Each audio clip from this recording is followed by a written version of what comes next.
Ibinunyag ng kapamilya teen star na si Liza Soberano ang bago at pinakaimportanteng role na gagampanan niya. At ang kanyang kakaibang plano sa kanyang debut, alamin sa Pagpapatrol ni Marie Lozano. Isa sa pinakaabangang okasyon sa buhay ng isang teen celebrity ang kanyang debut. Mala fairy tale ang pagdating suot ang engranding gown. Paminsan 2 beses pa nga ang debut.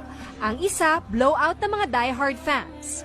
Gaya ng mga debut ni na Catherine Bernardo at Julia Barreto. Lahat ng mga mata ang tingin sa debutant. Pero kakaiba para sa teen star na si Liza Soberano ang araw ng kanyang debut. Ayoko po talaga nun, nervous po ako pag maraming tao. Hindi po ako komportable yung mga ball gowns and everything. So, I'd rather keep it simple and nasa comfort zone ko. Kasi birthday ko, so I should enjoy. Ayoko yung mas-stress ako sa debut ko. January 4 pa ang debut ni Liza. Kwento niya, may iba siyang plano para sa araw na yon.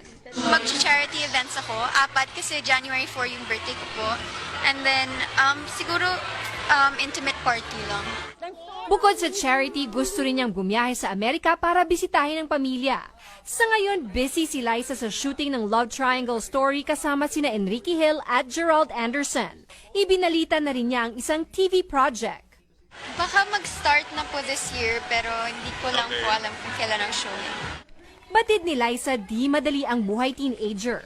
At para makapagbigay ng inspirasyon at payo sa mga ito, isang proyekto para sa mga kabataan ang itinaguyod ni Liza na tinatawag na Camp Courage. Gusto ko parang Emma Watson. I believe I was born to make a difference talaga and to like help people, especially the young ones because those are the ones that need guidance. Patuloy ang pamamayagpag ni Liza sa showbiz. Naniniwala siya na sa pagdami ng mga tagahanga ay ang mas malaking responsibilidad na maging magandang halimbawa sa kanila.